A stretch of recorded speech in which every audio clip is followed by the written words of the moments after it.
What were you doing at the ripe age of 5 years old? Let me tell you about my childhood.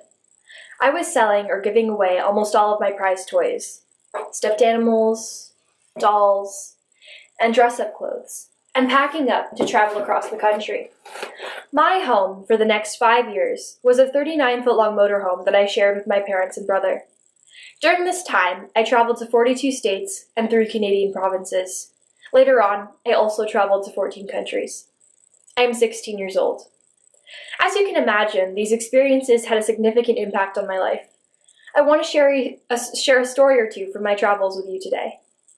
When I was about 8, we stayed for a few weeks in Alabama, meeting up with another family we had met on the road. Through a chain of events, we ended up being invited to Easter dinner by a local Alabama family that our friends knew.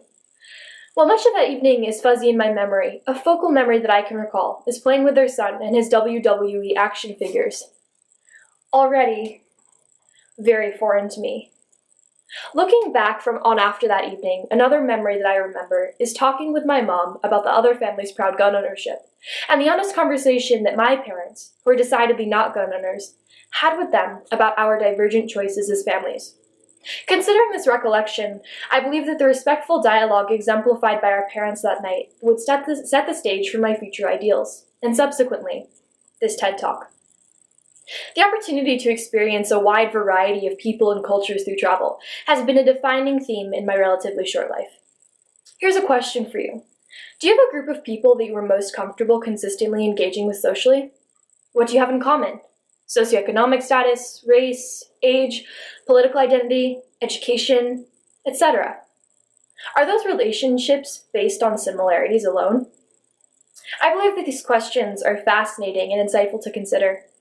The answers can tell us what we are, but perhaps more importantly than this, the answers provide a look into the things we are not. Living in a world where we increasingly define ourselves and others by our differences and in black and white, old and young, rich or poor, left or right, this is how we can begin to unpack our biases and, just maybe, reimagine and redefine our conceptions about our diverse society and world.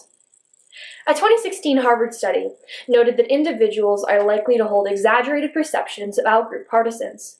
While the focus of this study was on perceptions of ideological extremity, much of its core content seems to hold true when considered in light of the many other intertwined identities that each of us possess. Think of this in terms of our current world. Each of us receive information about, well, everything, from political news to celebrity news, from various and extremely varied news sources. Some of these sources include the internet and TV news, as well as friends and family.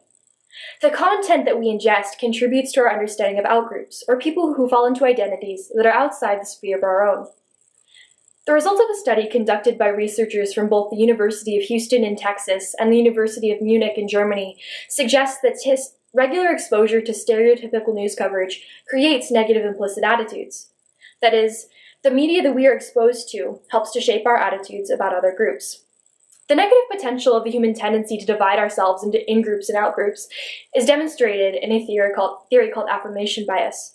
This theory explains that humans are inherently more likely to have positive feelings toward our in-group and negative ones toward the out-group. Put simply, we are wired to dislike people who are different from us. The combination of these and other factors leads to the result of being socially conditioned to see ourselves as at odds with others, when in reality, our differences are much less extreme than one might think.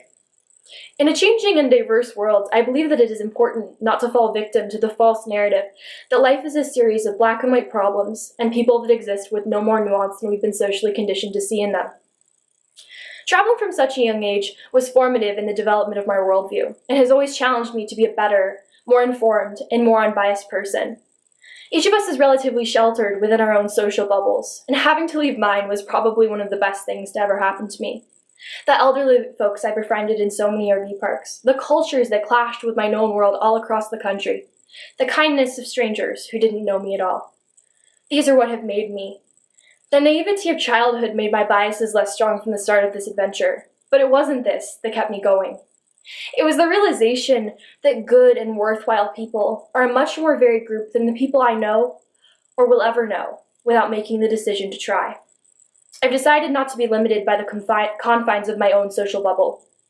Bubbles are meant to be popped. Okay, another question. When you don't like someone, do you really want to spend time or be friends with them? Now, I'm going to answer that question for you. Of course not. But research shows, and we can all agree, that stepping outside of our in-groups can lead to a stronger understanding of humanity and a fuller life experience. So, how can we exit our comfort zones? How can we push past the socially imposed restrictions that we have built about who we can walk with in social circles? Who do we believe are good, worthwhile people? It's comfortable for humans to divide ourselves to know where we stand in the larger picture of our society and our world. While recognizing the limitations of our worldviews is not an easy process, it is a worthwhile one.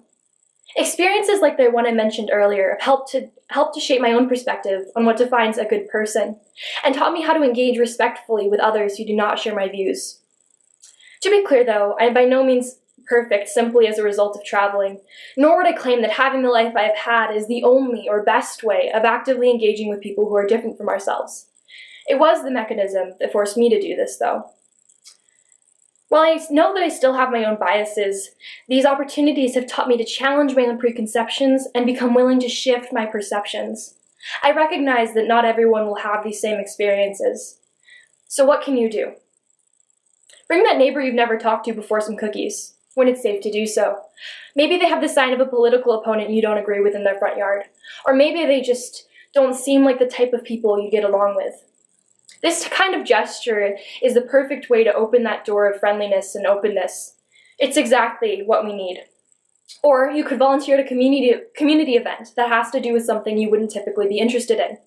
How about complimenting someone you wouldn't usually compliment when you're out, as long as you can do so in a non-creepy way? There are so many ways to expand your social circle and redefine your perceptions of others. And there's a view. If all else fails, you could always pack up and move into a motorhome. That worked for me.